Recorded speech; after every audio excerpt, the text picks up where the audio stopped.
ನಾವು ಮೂರು ಗೆಲ್ತೀವಿ. ನಾನು 3 ಕಡೆ ಪ್ರಚಾರ ಮಾಡಿದ್ದೀನಿ. ನನಗೆ ಅಲ್ಲಿ ಜನರ ಸ್ಪಂದನೆ ನೋಡಿದ್ರೆ 3 ಕಡೆ ಗೆಲ್ತೀವಿ ಅಂತ ವಿಶ್ವಾಸ ಇದೆ. ಸರ್, ಈಗ ಬಂಡೀಪುರದಲ್ಲಿ ಲೈಟ್ ಸಂಚಾರವನ್ನ ವಾಪಸ್ ತಗೋತೀರಾ ಸರ್? ನಮಗೆ ಚರ್ಚೆಗಳು ಆಗ್ತಾ ಇದೆ ಸರ್.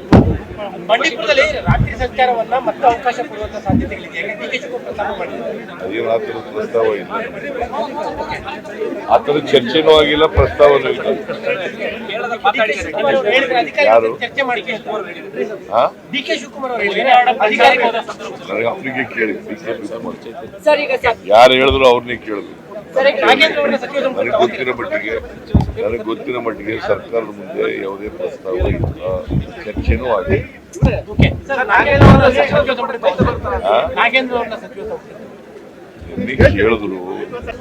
ನಿನ್ನೆ ಕೇಳಿದ್ರು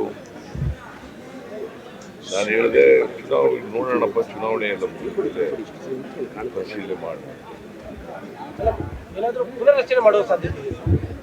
ಸಂಪುಟ ಪುನರ್ರಚನೆ ಸಾಧ್ಯತೆ ಇಲ್ಲಪ್ಪ. ನಾನು ನಾಗೇಂದ್ರನ ಬಗ್ಗೆ ಹೇಳಿದ್ರೆ ಪುನರ್ರಚನೆ ಅಂತ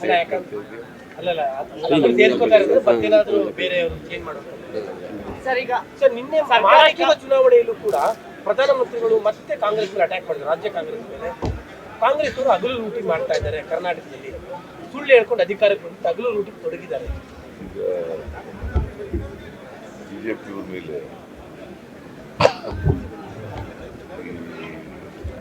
ಅನೇಕ ಆರೋಪಗಳು ಬರ್ತಾ ಇದ್ದಾರೆ. ಔಷಧಿಗಳು ಖರೀದಿ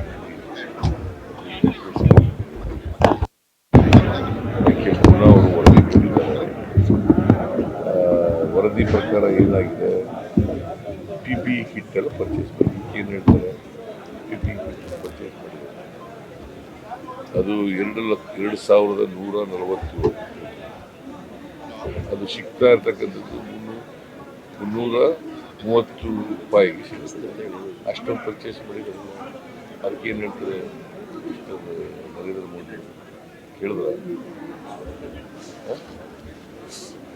ಭ್ರಷ್ಟಾಚಾರ ಮಾಡಿರೋರು ಅವ್ರ ಸರ್ಕಾರ. ನಮ್ಮ ಸರ್ಕಾರದಲ್ಲಿ ಯಾವುದೇ ಭ್ರಷ್ಟಾಚಾರ ಮಾಡಿಲ್ಲ, ಮಾಡೋದು ಇಲ್ಲ. ನರೇಂದ್ರ ಮೋದಿಯವರು ಸುಳ್ಳು ಹೇಳ್ತಾರೆ. ಎಕ್ಸೈಸ್ ಡಿಪಾರ್ಟ್ಮೆಂಟ್ನಲ್ಲಿ 700 ಕೋಟಿ ಮಾಡಿಬಿಟ್ರು, ಒಂದೇ ₹1 ಮಾಡಿದ್ದೀವಿ ಅಂತ ಪ್ರೂವ್ ಮಾಡಿಬಿಟ್ರೆ I will retire from politics.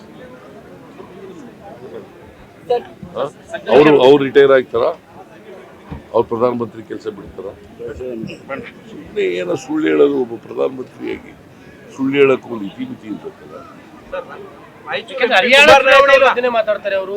Maharashtra ಚುನಾವಣೆಯಲ್ಲೂ ಅದನ್ನೇ. Karnataka target, Karnataka government, Karnataka government target ಮಾಡ್ತಾರೆ. ಯಾಕಂತ ಇದು ಒಂದು ದೊಡ್ಡ ಸ್ಟೇಟ್. ಅಸೆಂಬ್ಲಿನಲ್ಲಿ 136 ಜನ ಸೋತ್ಬಿಟ್ಟಿದ್ದಾರೆ. ಇವರಿಬ್ಬರು ಸೇರ್ಕೊಂಡು ಈಗ ಕರ್ನಾಟಕದ ಟಾರ್ಗೆಟ್. ಸಿದ್ದರಾಮಯ್ಯನೂ ಟಾರ್ಗೆಟ್, ಕಾಂಗ್ರೆಸ್ ಪಕ್ಷ ಸರ್ಕಾರನೂ ಟಾರ್ಗೆಟ್. ಕುಮಾರ್ ನಾಯಕ್ ಅವ್ರನ್ನ ಇವತ್ತು ಇಡಿ ಮತ್ತೆ ವಿಚಾರಣೆ ಕರೆದಿದೆ ಸರ್. ರಾಯಚೂರು MP ಕಾನೂನು ಪ್ರಕಾರ ಏನ್ ಮಾಡಬೇಕು ಮಾಡಿ. ಸರ್, ಇಡಿ ಅವರು ಓವರಾಲ್ ಆಗಿ ಹಗರಣ ತನಿಖೆಗಿಂತ ಹೆಚ್ಚಾಗಿ ನಿಮ್ಮ ಪತ್ನಿ 14 ಸೀಟ್ಗೆ ಸಂಬಂಧಪಟ್ಟಂತೆ ಕಾನ್ಸಂಟ್ರೇಷನ್ ಜಾಸ್ತಿ ಆಗಿದೆ ಅಂತ ಅನಿಸ್ತಾ ಇದೆ. ಯಾಕಂದ್ರೆ ದೇವರಾಜ್ ಅವರು ಕರೆದಿದ್ರು ಮೊನ್ನೆ, ಈಗ ಕುಮಾರ್ ನಾಯಕ್ ಅವರು ಕರೆದಿದ್ದಾರೆ. ಈಗ ಅದು ಒಂದು ಇಡಿ ತನಿಖಾ ಸಂಸ್ಥೆ. ಅವ್ರು ಏನ್ ತನಿಖೆ ಮಾಡ್ತಾರೆ, ನಾವು ಅಡ್ಡ ಬರಲ್ಲ. ಏನ್ ತನಿಖೆ ಮಾಡ್ತಾರೆ ಮಾಡಿ. ನೀನು ಕೇಳ್ತಾ ಇದೀಯಲ್ಲ, ಹೊಡೆದೇವ್ರು ನೀನು ಕೇಳಿದ್ರ? ಅಲ್ಲ, ನೀನು ಕೇಳಿದ್ರ? ಮತ್ತೆ ಕೇಳಿದ್ರೆ ಯಾಕೆ ಕೇಳ್ತಾ ಇದೀಯ? Why you are asking? ನಿಮಗೆ ನಿಷ್ಪಕ್ಷಪಾತವಾಗಿ ನಡೀತಾ ಇದೆ ಅಂತ ಅನ್ನಿಸ್ತಾ ಇದೆಯಾ?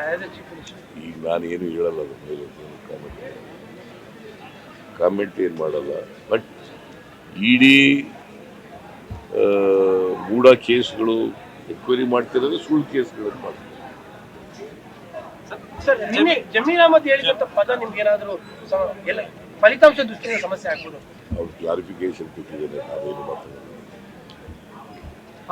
ಹೇಳಿದ ಎಷ್ಟು ಮಟ್ಟಿಗೆ ಸರಿ? ನನ್ನನ್ನ ನರೇಂದ್ರ ದೇವೇಗೌಡರು ಸಿದ್ದರಾಮಯ್ಯನಿಗೆ ಸೊಕ್ಕು ಮುರಿತೀವಿ ಅಂದ್ರಲ್ಲ, ಅದು ಎಷ್ಟು ಮಟ್ಟಿಗೆ ಸರಿ? ಅದು ಬರೆದ್ರ ಒಬ್ಬ ಚೀಫ್ ಮಿನಿಸ್ಟ್ರಿಗೆ ಸೊಕ್ಕು ಮುರಿತೀವಿ ಗರ್ವಭಂಗ ಮಾಡ್ತೀವಿ ಅಂತ ಹೇಳಿದ್ರಲ್ಲ ಅದೇನು ನನಗೆ ಗೊತ್ತಿಲ್ಲ. ಜಮೀರುವೆ ಕುಮಾರಸ್ವಾಮಿನು ಬಹಳ ಕಿನ್ನಾಗಿದ್ದವರು. ಐ ಡೋಂಟ್ ನೋ ಅವರಿಬ್ರು ಮಧ್ಯೆ ಇರ್ತಕ್ಕಂಥ ಸಂಬಂಧ ನನಗೆ. ಸರ್, ಈಗ ಸರ್ಕಾರಿ ಕಾಮಗಾರಿಗಳಲ್ಲಿ ಮುಸ್ಲಿಂಗೆ 4% ಮೀಸಲಾತಿ ಅನ್ನೋದು ಚರ್ಚೆ ಆಗಿದೆ. ಡಿಮ್ಯಾಂಡ್ ಮಾಡಿದರೆ ಹಿಂದುಳಿದವರು ಮಾಡಿದ್ದೀವಿ, ಪರಿಶಿಷ್ಟ ಜಾತಿ ಪರಿಶಿಷ್ಟ ನಮಗೂ ಮಾಡಿ ಅಂತ ಕೇಳಿ, ಬಟ್ ಆ ಥರದ್ದು ಏನು ತೀರ್ಮಾನ ಆಗಿಲ್ಲ. ಯಾಕಂದ್ರೆ ಆಲ್ರೆಡಿ ಬಿಜೆಪಿ ಅವರು ಶುರು ಮಾಡ್ಬಿಟ್ಟಿದ್ದಾರೆ. ಬಿಜೆಪಿಯವರಿಗೆ ಕೋಮುವಾದ ಮಾಡೋದೇ ಬೇರೆ ಅವ್ರ ಕೆಲಸ. ಕೋಮುವಾದ ಸೃಷ್ಟಿ ಮಾಡೋದೇ, ಹಿಂದೂ ಮುಸಲ್ಮಾನರ ಮಧ್ಯೆ ಜಗಳ ತರದೆ, ಅವ್ರ ಮಧ್ಯೆ ಬೆಂಕಿ ಇಡೋದೇ ಅವ್ರ ಕೆಲಸ. ಯಾವಾಗ ಈಗ ಶಾಂತಿ ಇರಬೇಕು ಸಮಾಜದಲ್ಲಿ ಅಂತ ಬಯಸಿದರೆ, ಎಲ್ಲರೂ ಕೂಡ ಸೋದರತ್ವದಿಂದ ಬಾಳಬೇಕು ಅಂತ ಯಾವಾಗ ಇಷ್ಟಪಟ್ಟಿದ್ದಾರೆ. ಸರ್, ನಿನ್ನೆ ಅನಿಲ್ ಚಿಕ್ಕಮಾದವರು ನೆಕ್ಸ್ಟ್ ಚುನಾವಣೆ ನಿಮ್ಮ ನೇತೃತ್ವದಲ್ಲಿ ಆಗ್ಲಿ, ನೆಕ್ಸ್ಟ್ ನೀವೇ 5 ವರ್ಷ ಸಿಎಂ ಆಗ್ಲಿ ಅಂತ ಹೇಳ್ತಿದ್ದಾರೆ ಸರ್, ವೇದಿಕೆಯಲ್ಲಿ ಹೇಳಿದ್ದಾರೆ. ಅವರ ಅಭಿಪ್ರಾಯ ಹೇಳಿದೆ. ಸರ್, ಯಾಕಂದ್ರೆ 3 ಚುನಾವಣೆ ನೋಡಿ ಸರ್. ಒಂದೇ ಸೆಕೆಂಡ್ ಸರ್.